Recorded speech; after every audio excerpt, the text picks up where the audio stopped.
Tyson, what about, where does Joe Joyce come in here somewhere? Because Joe's done nothing wrong, has he? No, Joe, I think, how many fights has Joe had? About 14, has he? Is it that, or is it more? I'll find out. But 14 or 15 pro fights. He hasn't stepped a foot wrong so far. He's an Olympic silver medalist. Should have been a gold, in my opinion. And he's at the big sort of the start of his career, but because he's quite old for a sports person, he's 37 or 38 years old, but he never turned pro till 3 or 4 years ago. So he hasn't had a lot of wear and tear, and they're moving him quite quickly. Well, they underrated him against Dubois, didn't they? They did, and he come out of that one winning. So now he's right up there, isn't he? Mandatory for one. He sat next to Usyk as well. He was smiling away when you were giving him it. He's a big old good-looking fella, isn't he? That big Joe Joyce. Just keeps coming forward, jabbing, doesn't he? Yeah, for sure. He's a good lad. Do you think he is one of them boxers that people want to avoid? Not yourself, but other boxers haven't called him out. Want to avoid him. Do you know what I don't like about this division? Is like the champions, they never call out the top prospects who's coming through. They always just don't say anybody's name because, I'm an elite level guy and I don't want to talk about someone who's below me. But I'm like, I want to call out these guys who everybody thinks is good. So I wanted to give Joe Joyce his credit and say, you know what, Big Joe deserves an opportunity at a world title. Yeah. Let him have one. Yeah. So like I said, what would be ideal for him? Would it be Dillian? That is a great fight. There's a lot. Britain, we have the best crock of heavyweights we've had for a long time, and they all seem to be very good at the moment. So there's a lot of fights out there for Joe Joyce to be made in the UK. Dylan White is a good one. Derek Chisora, although I'd like to see Derek walk away now and hang him up. Daniel Dubois rematch.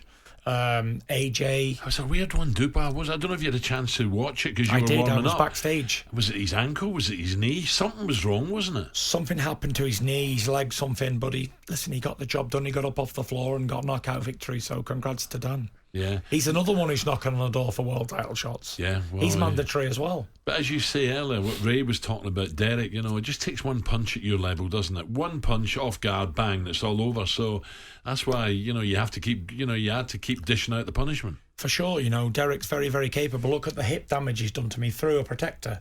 Wow. So one punch from a heavyweight and it's all over. So the book came out in November, mid-November.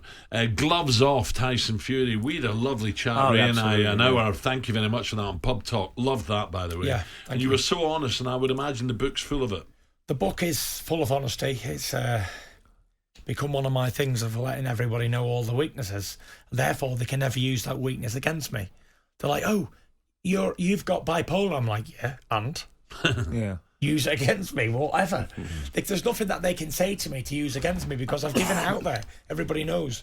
There's a lot of in-depth stuff in there. The struggle after retiring for the brief time. And Vladimir Klitschko was probably my most spectacular moment in the ring. How big was that for you? At the time, it was the Everest. I was a heavy underdog to go in there and get smashed to pieces, really. And he was the unified champion for 11 years. At some point, thought he was unbeatable.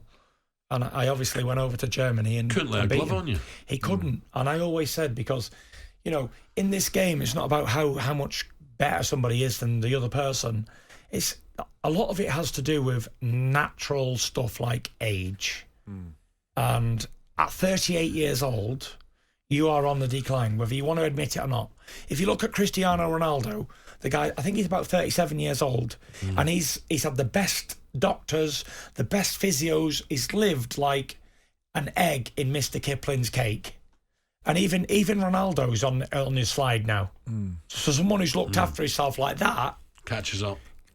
So imagine a boxer who's been punched to pieces for the last 20 years. Yeah. The age factor will not wait for anybody. Nobody, no matter how you've lived, if you've never had a drink in your life, if you've never run any hard surfaces, no matter who you are, age will get you eventually. Top of drinking. Tyson, I've got to mention that. There's no point looking around here. No, Tyson, I've got to mention that.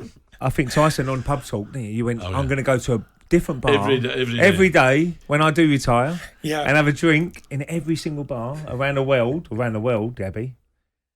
And they do a montage of it. Yeah, but it didn't work because I'll tell you what happened. I retired in April, and by end of May, I was already starting to be depressed. Yeah. Is that right? And what I did was I thought that I could just go to the gym, work out, and everything would be all right. That would be enough for me. Yeah. But it turns out that I need a full-time job. I need to be able to get up in the morning at 6:30, go to the gym for an hour, come back, drop the kids off at school, then go to work and do a full day's work, and then come back at night, relax, unwind. Yeah. Because in no world can I ever just sit down and put my feet up and drink a beer and read the newspaper all day, every day. It doesn't work. How do you get away with it now? I'm still working. I'm a lot older than Tyson. Don't worry about that. Tyson. But you're dead right. Yes, You know. I was going to say, have you made plans then for when you do retire? How many years it is? Have you started to make plans to what you are going to do then? Yeah, this time when I retire, I'm gonna become a used car salesman because I'm a pretty good talker, and I can sell anything. So yeah, that's what I'm going to do. I'm going to open up like Tyson Fury's Prestige train cars. Someone, or would you train someone? No. Being a trainer is a specialised job, and it's not for everybody. You need super patience, and my expectations are based on my own self. Yeah. So it's very difficult for me to judge the next person with me thinking everybody should be like me, like gritty and fight to the end and all that. And that's a very rare thing in boxing. So I can't judge everybody like that. Yeah. And unfortunately, I would be. That's just me being really open. I'd expect everybody to climb off the canvas after getting hit by Wilder and fight on and stuff like that and win fights. Tyson, how difficult was it to about turn and say, no, I can't retire, this is not good, my mind's not right, I need boxing? How difficult was that? It was pretty difficult. I'd made up my mind after the third Wilder fight that this would be enough. Like, was the missus in your ear saying, come on, enough's enough? Yeah, I promised her before that.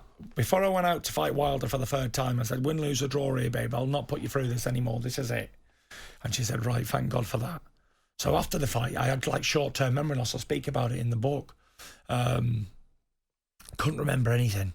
Couldn't remember. I knew I was in Las Vegas, but I didn't know where I was staying. I didn't know how many times I'd been knocked down.